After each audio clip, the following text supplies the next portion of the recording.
Hello everyone, welcome back to our YouTube channel. आज हम class 9 CBSE board के moment से first chapter the lost child पढ़ेंगे। जैसा कि आप जानते हैं कि इसके थीम से ही पता चल रहा है कि द लॉस्ट चाइल्ड टाइटल है इसका, तो इससे ही पता चल रहा है कि खोया हुआ बच्चा। तो चलिए इसको देख लेते हैं थोड़ा सा इसकी summary. A child goes to a fair with his parents. एक बच्चा जो है अपने माँ बाप के साथ मेले में जाता है। He is happy and excited and wants to sweet and toys displayed there. जैसा कि आप जानते हैं कि एक छोटा सा बच्चा है, यदि वो मेले में जा रहा है तो बच्चा तो चंचल होता ही है, तो उसके मन में भी इच्छा होती है हर सामान को पाने की। तो वो बच्चा भी उसी तरीके से था। ही इज़ हैप्पी एंड एक्साइटेड, वो बहुत प्रसन्न था और बहुत एक्साइटेड था। एंड वांट्स टू स्वीट, उसे मिठाई चाहिए थी, खिलौने चाहिए थे। डिस्प्लेस देयर, जो कुछ भी वहाँ उसे दिखाई दे रहा था वो उसे सब चाहिए था। But his parents don't buy, लेकिन उसके मम्मी पापा उसे खरीदना नहीं चाहते थे। देम फॉर हिम, उसके लिए उसे खरीदना नहीं चाहते थे। अब क्यों नहीं खरीदना चाहते थे, क्या रीज़न था? क्या उनके पास पैसे नहीं थे, या वो ये सोच रहे थे? देखो पेरेंट्स हैं, उनके मन में अलग अलग चीज़ें आती रहती हैं। कभी वो सोचते हैं कि ये बच्चे के लिए अच्छा नहीं है, कभी वो सोचते हैं कि मेरे पास बजट नहीं है इतना। तो बहुत सारी चीज़ें होती हैं उस सिचुएशन में। जब भी बच्चे को कहीं लिवा के जाते हैं तो बच्चा अगर उनका चंचल है, हर चीज़ को देख करके मांगने की इच्छा करता है। तो चलिए इसको पढ़ेंगे भी हम, क्या प्रॉब्लम क्या थी वहाँ पे। Why then does he refuse when someone is offers them to him. अब देखिए यहाँ पे क्वेश्चन भी पूछ रहा है कि आखिर उसने रिफ्यूज़ क्यों किया। उसके मम्मी पापा ने उसको वो चीज़ें दिलवाई नहीं, लेकिन फिर कोई व्यक्ति उससे मिला और वो व्यक्ति उसे वो सारी चीज़ें, जो चीज़ें उसे चाहिए थी, वो दिलवाने का प्रयास कर रहा था, दिलवाना चाहता था, लेकिन फिर भी उस बच्चे ने उसको रिफ्यूज़ कर दिया, लेने से मना कर दिया। ऐसा क्यों? आखिर क्या हुआ, क्या स्टोरी है, वो बच्चा कैसा था, उन सब चीज़ों के बारे में पढ़ने के बारे में हम स्टार्ट करते हैं अपना पैराग्राफ। तो पहला पैराग्राफ है, यहाँ देखिए एक पिक्चर भी दिख रहा है। इस पिक्चर में आप देख सकते हैं कि मम्मी पापा हैं, एक औरत है, लेडी है, साड़ी पहनी हुई है, और एक मैन है, वो कुर्ता पैजामा पहना हुआ है, पगड़ी भी है। उसके साथ एक लड़का भी है जो भी वो भी पगड़ी पहने हुए है। तो चलिए देखते हैं, उसके पीछे बलून वगैरह है, और लेकिन बच्चे को उसकी मम्मी ने पकड़ रखा है, लेकिन फिर भी उसका ध्यान जो है अपनी मम्मी की तरफ या आगे की तरफ नहीं है, अपने साइड की तरफ है। वो किसी और चीज़ को देख करके बहुत खुश हो रहा था। तो चलिए देखते हैं। It was the festival of spring, ये बसंत का मौसम था। From the wintry shelters of narrow lanes and alleys emerge a gaily clad humanity. पतली पतली सकरी सकरी गलियों से लोग निकल करके एक तरफ जा रहे थे। सम वॉक, कुछ पैदल जा रहे थे। सम रोड ऑन हॉर्सेस, कुछ घोड़े की सवारी करके जा रहे थे। अदर सेट, कुछ बैठ करके बैलगाड़ी से जा रहे थे। Being carried in bamboo and bullock cart, कुछ बैलगाड़ी बम्बू में लद करके जा रहे थे। देखा होगा बम्बू यहाँ लिखा हुआ है, तो यहाँ पे आपको ये समझना है कि पहले लोग कंधे पे उठा करके जैसे पालकी वगैरह लेके जाते थे, वैसे साधन थे। तो उस तरह की बातें कर रहा है, उस तरह का कोई साधन था। एंड बुलक कार्ट, और बैलगाड़ी में भी बैठ करके जा रहे थे। One little boy ran between his father's leg brimming over with life and laughter. एक छोटा सा बच्चा जो है अपने मम्मी पापा के साथ जा रहा था, और बहुत ही प्रसन्नतापूर्वक मतलब उसको ऐसा महसूस हो रहा था कि उसके जीवन का सबसे सुखद पल है। चलिए देखिए पिक्चर्स में देख लेते हैं थोड़ा सा। पिक्चर्स में देखिए मेले जैसी सिचुएशन बनी हुई है। यहाँ पे बहुत सारे लोग हैं, इकट्ठा हैं, भीड़ भी इकट्ठा है, और एक आदमी गुब्बारा भी बेच रहा है, झूला भी लगा हुआ है, मिठाई की दुकान भी लगी हुई है, और बहुत सारे लोगों की भीड़ है। चलिए आगे बढ़ते हैं। कम चाइल्ड कम, जैसे कि आपको पता ही है कि मेले में अगर मम्मी पापा साथ में जाते हैं, कोई बड़ा जाता है तो बार बार वो बुलाने का प्रयास करते हैं, कहीं आप बिछड़ ना जाओ, क्योंकि बच्चे हैं भाई, जाहिर सी बात है, उनका मन किसी चीज़ पे लगता नहीं है। वो हर चीज़ को देख करके एक्साइटेड हो जाते हैं, उनको लगता है ये मुझे पाना है, ये मुझे हासिल करना है। तो वैसे ही वो बच्चा भी है, इधर उधर देख रहा है चीज़ों को और पीछे हो जाता है। तो उसकी मम्मी बुलाते हैं, कम कम, मम्मी पापा बुलाते हैं, कम चाइल्ड कम, यहाँ आओ बच्चे, यहाँ आओ। कॉल्ड हिज पेरेंट्स, उसके मम्मी पापा बुलाते हैं। As he lagged behind fascinated by the toys in the shops that lined the way. यहाँ पे देखो लेग्ड बिहाइंड लिखा है, कहने का मतलब यहाँ पे कि वो अपने मम्मी पापा के साथ कदम ताल नहीं मिला पा रहा है, उसके मम्मी पापा के पैरों से पीछे छूट गया। अर्थात कहने का मतलब है कि बच्चा उनके हाथ से छूट करके पीछे हो गया है, और उसके मम्मी पापा कुछ दूर जा करके उसको बुला रहे हैं। ही हैरिड टूवर्ड हिज पेरेंट, और वो जल्दी, जैसे उसके मम्मी पापा बुलाते हैं उसको, वो जल्दी से दौड़ करके अपने पेरेंट्स के पास पहुँचता है, मम्मी पापा के पास पहुँचता है। His feet obedient to their call, उस मतलब यहाँ पे देखो क्या लिखा हुआ, his feet obedient to their call, कहने का मतलब ये है कि उसके पैर जो हैं क्या कर रहे हैं, अपनी मम्मी पापा की आज्ञा का पालन कर रहे हैं। उनके मम्मी पापा ने उसको बुलाया तो दौड़ता हुआ जल्दी से चला गया। उसके पैर उसकी मम्मी पापा की बात को, वर्ड्स को उसने सुना तो उसकी आज्ञा का पालन कर रहे हैं। His eyes still lingering on the receding toy, लेकिन उसकी आँखें, उसका मन जो है वो पूरी तरीके से उस खिलौने पे टिका हुआ है जो उसने देखा। मेले में बहुत सारी चीज़ें होती तो उस बच्चे ने खिलौना देख लिया तो उस खिलौने की तरफ उसका दिमाग एकदम पूरी तरीके से, उसकी आंखें टिकी हुई है। As he come to where they had stop to wait for him, और वो फिर मम्मी पापा की बात को जब उसने सुना कि मम्मी बुला रही हैं, पापा बुला रहे हैं, तो वो दौड़ते हुए वहाँ पे पहुँचा और वहाँ पे पहुँच गया जहाँ पे उसके मम्मी पापा रुके थे, उसका इंतज़ार कर रहे थे। He could not suppress the desire of his heart, और वो अपने मन में अपनी फीलिंग को रख नहीं पाया। Even though he well knew the old, लेकिन वो ये भी जानता था, cold stare of refusal in their eyes, कि उसकी आंखों में ये भी दिख रहा था कि वो अपनी बातों को रखना चाहता था, लेकिन वो अपनी बातों को छुपाना चाहता, लेकिन अपनी बातों को छुपा नहीं पाया क्योंकि उसे कुछ मांगना था खरीदने के लिए। और अंत में वो ये भी जानता था कि उसके मम्मी पापा उसको रिफ्यूज़ कर देंगे उसकी बातों को, लेकिन उसकी आंखों में ये चीज़ें झलक रही थी, लेकिन अंत में उसने कह ही दिया, I want that toy he played. देखो यहाँ पर लिखा हुआ है प्लेडेड, उसने रिक्वेस्ट की कि आई वांट दैट टॉय, मुझे वो खिलौना चाहिए। किससे? मम्मी से, पापा से। His father looked at him red eyes, देखो उसके पापा लाल लाल बड़ी बड़ी आंखें करके उसको देखने लगे। In his familiar tyrant way, जैसा कि वो हमेशा करते हैं। His mother melted by the free spirit of the day was tender and giving him her finger to hold, said look child what is before you. देखो मम्मी का, माँ का दिल तो माँ का दिल ही होता है, वो समझ गई कि पापा इसको कुछ नहीं दिलवाएंगे, तो उसने उस बच्चे की उंगली को पकड़ा और कहा कि बेटा देखो, उससे पहले इधर देखो क्या दिखा रही हैं उसको, आप देखते हैं। It was flowering mustard field pale like melting gold as it's swept across miles and miles of even land. कई हेक्टेयर तक मस्टर्ड फील्ड, मतलब यहाँ पे मस्टर्ड फील्ड का मतलब होता है सरसों के खेत, तो कई हेक्टेयर तक उसकी मम्मी दिखाती हैं कि देखो कई हेक्टेयर तक सरसों के फूल उगे हुए हैं, सरसों की फसल उगी हुई है। और देखो ये जो सरसों में, देखो देखा होगा आपने, सरसों की पत्तियां एकदम पीली होती हैं, जब बड़ी हो जाती हैं तो एकदम पीले रंग की, गोल्ड जैसे, सोने जैसे दिखने लगती हैं। तो उसकी मम्मी दिखाती है देखो सोने जैसा चमक रहा है, इसको देखो कितनी सुंदरता है इसकी। A group of dragonflies were bustling about to their gaudy purple wings. देखो यहाँ पे पर्पल विंग्स के साथ ड्रैगन फ्लाइज, आपने देखा होगा खेतों में ड्रैगन फ्लाइज उड़ते रहते हैं, तो उन खेतों में मस्टर्ड के फसलों में ड्रैगन फ्लाइज उड़ रहे हैं पर्पल विंग के साथ। Intercepting the flight of a lone black bee or butterfly, उसके साथ साथ क्या है, ब्लैक बी और बटरफ्लाइज भी, काली मक्खी जिसको आपने देखो, या आप कह सकते हैं हनी बी, बटरफ्लाइज, ये सब भी उड़ रही हैं। In search of sweetness for the flower, किसकी तलाश में, शहद की तलाश में। मतलब आपने देखा होगा कि सरसों के पेड़ से बहुत सारे छोटे छोटे कीड़े मकोड़े लगे होते हैं, वो उनके रस को चूसते रहते हैं पत्तियों से, तो उसी रस स्वीटनेस को लेने के लिए फ्लावर्स के आसपास क्या कर रहे हैं, बहुत सारे हनी बीज हैं, ड्रैगन्स फ्लाई हैं, बटरफ्लाइज, ये सब उड़ रहे हैं। The child followed them in the air with his grace, और हवा में उस बच्चे ने क्या किया, उनका पीछा किया। Till one of them would still it's wing and rest, और तभी उसमें से क्या करता है, एक जो है उड़ता है और रेस्ट की पोजीशन में आ जाता है।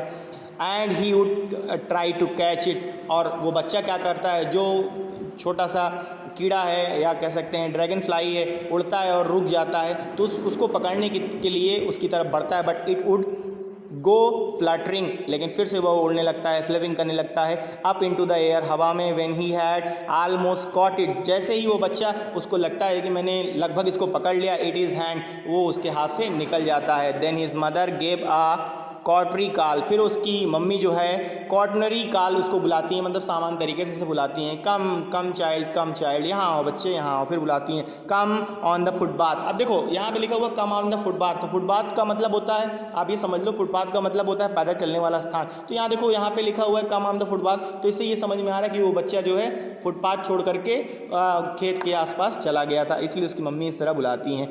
ही रैन टूवर्ड हिज पेरेंट्स गिली and walked abreast of them for a while being, वो अपने मम्मी पापा के साथ फिर से चलना शुरू कर देता है. When however soon left behind, attracted by the little insect and worm along the footpath that were turning out from their hiding place to enjoy the sunshine. अब देखो, अब कह रहा है कि जिस फुटपाथ पे वो चल रहा है वहाँ पे वो देख रहा है कि उस फुटपाथ के किनारे पे छोटे छोटे कीड़े हैं. वो अब देखो, जाहिर सी बात है कि स्टॉर्म मौसम ऐसा है, सुहाना मौसम है, तो जो छोटे छोटे कीड़े होते हैं वो देखा होगा सूर्य की किरणों को, सन रेज को लेने के लिए बाहर अपनी मिट्टी से निकलते हैं. तो वही कह रहा है कि उसने देखा कि छोटे छोटे जो कीड़े हैं वो खेतों से निकल करके उड़ करके क्या कर रहे हैं, धूप लेने के लिए फुटपाथ तक आ रहे हैं. कम चाइल्ड कम, फिर उसकी मम्मी बुलाती हैं यहाँ, हिज पेरेंट्स, उसके पापा मम्मी बुलाते हैं, यहाँ आओ बच्चे, यहाँ आओ.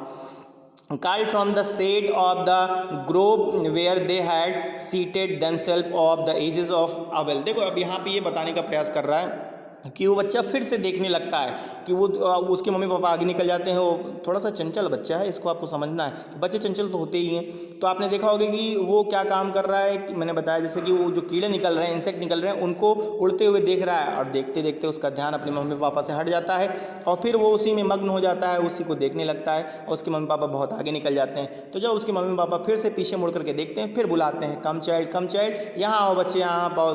His parents called from the shade of the grove where, देखो यहाँ पे ग्रोव लिखा हुआ है, where the had seated themselves on the edges of well. तो यहाँ पे आपको ये समझ लेना है कि एक कुआं है, एक कुएं के पास कुछ पेड़ लगे हुए हैं जहाँ पे थोड़ी सी छाया बनी हुई, तो वहीं पर कुएं के किनारे उसके मम्मी पापा खड़े होते हैं और बैठ जाते हैं और उसको बुलाने लगते हैं. ही रैन टूवर्ड्स देम, फिर वो क्या काम करता है, फिर वो अपने मम्मी पापा के पास, टूवर्ड्स देम, उनके पास जाता है. अ सावर ऑफ यंग फ्लावर्स, देखो यहाँ पे सावर ऑफ यंग फ्लावर लिखा. सावर देखा होगा आपने, मतलब बाथरूम वगैरह में लगा होता है जो पानी का फुहारा फेंकता है. तो यहाँ पे मतलब यही है कि अ सावर ऑफ यंग फ्लावर्स, यानी जो फूल हैं उस पेड़ के वो धीरे धीरे सावर की तरह गिर रहे हैं. फेल अपॉन द चाइल्ड, उस बच्चे की तरफ गिर रहे हैं जैसे फूलों की वर्षा कोई कर रहा हो. As he enter the grove, जैसे ही वो उस ग्रोव में, उस ग्रोव का मतलब यहाँ 5-6 पेड़ एक साथ लगे हुए हैं, एक प्रकार से बगीचे समझ सकते हैं. एंड फॉरगेटिंग हिज पेरेंट्स, और वो अपनी मम्मी पापा को भूल जाता है जब उसके ऊपर फूलों की पंखुड़ियाँ गिरने लगती है धीरे धीरे. He began to gather the raining petals in his hand, जिस प्रकार से बारिश की बूंदें आप महसूस किए होंगे, आप कभी बारिश में भीगे हो तो देखे होंगे कि बारिश की बूंदें आपके ऊपर गिरती हैं तो आपको कितनी अच्छी फीलिंग होती है. वैसे ही वो पत्तियां फूलों की कैसे उसको लग रही थी बारिश की बूंदों के समान. But lo he hear the cooing of doves and run towards his parents shouting, जब उसके मम्मी पापा उसको चिल्लाने लगते हैं, बुलाने लगते हैं. फिर से यहाँ शाउटिंग का मतलब तेज़ी तेज़ी से बुलाना, इधर आओ, इस तरह, यहाँ आओ, क्या कर रहे हो. ऐसे मम्मी पापा भी तुम्हारे मेले में तुम साथ में जाते तो मम्मी पापा भी बोलते तुम्हारे, क्या कर रहे हो, चलो चलो निखो जाओगे, कहते नहीं. तो उसी तरीके से तो शाउटिंग, चिल्लाने लगा. The drove. अब देखो यहाँ पे ड्रोव एक प्रकार का पक्षी होता है. यहाँ पे आपको समझ लेना है कि जैसे वो सब होते हैं ना, क्या कहते हैं, पिजन का मतलब कबूतर होता है. जैसे कबूतर होता है उसी प्रकार से थोड़ा सा कबूतर में देखा होगा कहीं दूसरे रंग का भी हो जाता है. अगर वाइट कबूतर में देखा तो कहीं न कहीं दूसरे रंग होता है. लेकिन ये ऐसा एक ड्रोव एक ऐसा पक्षी होता है जो पूरी तरीके से सफ़ेद होता है. तभी उसको एक ड्रोव दिखाई दिया, चिल्लाने लगता है, ड्रोव देखो, drove. The raining petals drop from his forgetting hand, और वो ड्रोव को देखने के चक्कर में उसके हाथों से जो फूलों की बारिश ऊपर से हो रही थी पेड़ों से, वो उसके हाथों से फिसल करके गिरने लगते हैं. कम चाइल्ड कम, फिर उसकी मम्मी पापा बुलाते हैं, यहाँ आओ बच्चे, यहाँ आओ. They call to the child, अपने बच्चे को बुलाते हैं. Who had now gone running in wild capers round the banyan tree, बच्चा बहुत ही नटखट है. देखिए आप क्या कर रहा है, अब वो वहीं पे बनियान ट्री, बरगद का पेड़ है, उसी के चारों तरफ क्या कर रहा है, घूम रहा है, नाच रहा है. And gathering him up the took the narrow, और पतले पतले रास्तों से होकर के उसी में चक्कर लगा. देखो तो बच्चे जो हैं, कुआं वगैरह है, पेड़ वगैरह है, तो उसको क्या करते हैं, उसके चारों तरफ चक्कर लगाने लगते हैं, परिक्रमा लगाने लगते हैं. Winding footpath which led to the fair through the mustard field, और उसके मम्मी पापा क्या कर रहे हैं, अब उस रास्ते की तरफ जा रहे हैं जहाँ से मेला स्टार्ट हो रहा है. तो मस्टर्ड टी, आपको यहाँ पे देखा होगा मस्टर्ड फील्ड, चारों तरफ जो हैं सरसों के पेड़ ही लगे हुए हैं, उन्हीं पेड़ों के बीच में से सब जा रहे हैं. आसपास जो सड़कें निकली हुई उसी के बीच में से सब जा रहे हैं. As they near the village, जैसे ही वो गाँव के नज़दीक पहुँचते हैं, the child could see many other footpaths full of throngs, जब वो बच्चा गांव के पास पहुंचता है तो वो देखता है कि बहुत सारे फुटपाथ, चारों तरफ कई रास्ते निकले हुए हैं. Converging to the whirlpool of the fair and felt at once reply and fascinated by the confusion of the word he was entering। और उसको थोड़ा सा बहुत ही मतलब एक्साइटेड भी है। यहाँ पे देखो क्या वर्ड का इस्तेमाल किया गया, he felt at once repelled and fascinated, मतलब उसको थोड़ी सी घबराहट भी हो रही है और बहुत अच्छा भी महसूस कर रहा है वो। इसी के साथ वो उस रास्ते पे पहुंचता है जहाँ से उसको वो गांव में इंटर करना रहता है। बाई द कन्फ्यूजन, थोड़ा सा घबराया हुआ भी है, of the word he was entering, इसी सोच के साथ वो अंदर इंटर करता है। A sweet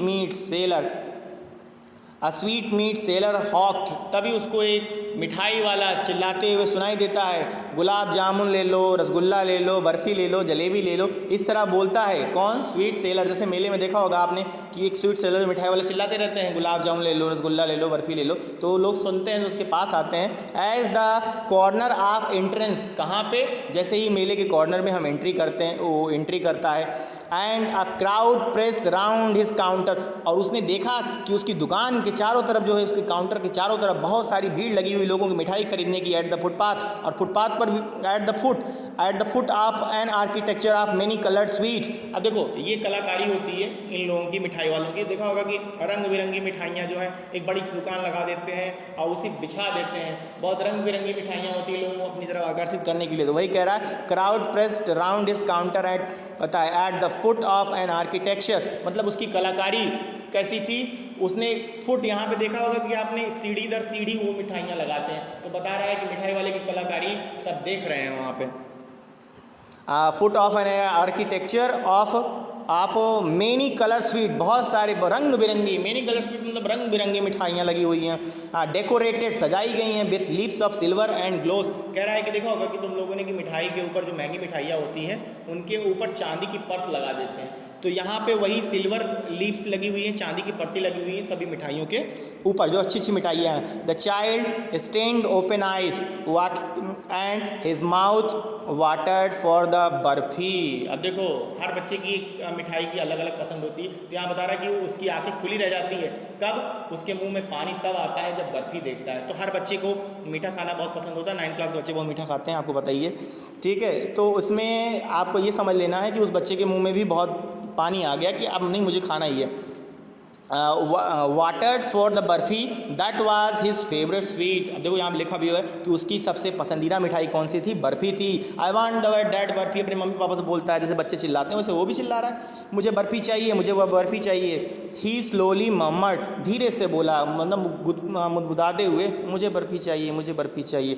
but he half new, वो आधे तरीके से, वो पहले से ही जानता था, as he begged that his play would not be heeded because his parents would say he was greedy. वो जानता था कि उसकी जो प्रार्थना है उसको रिजेक्ट कर दिया जाएगा। क्यों? क्योंकि उसके पेरेंट्स ये सोचते हैं कि वो बहुत लालची है, वो हर चीज़ को देख करके उसके मन में लालच आ जाता है, इसीलिए वो पहले से ही जानता है। So without waiting for an answer he removed it, और अपने मम्मी पापा से कहता है मुझे बर्फ़ी चाहिए, मुझे बर्फ़ी चाहिए, धीरे से, और उसके बाद बिना उनका आंसर सुने ही वो आगे बढ़ जाता है, क्योंकि वो जानता रहता है कि उनका आंसर क्या होने वाला है। तो देखिए पार्ट 1 में हमने ये कवर किया यहाँ तक का।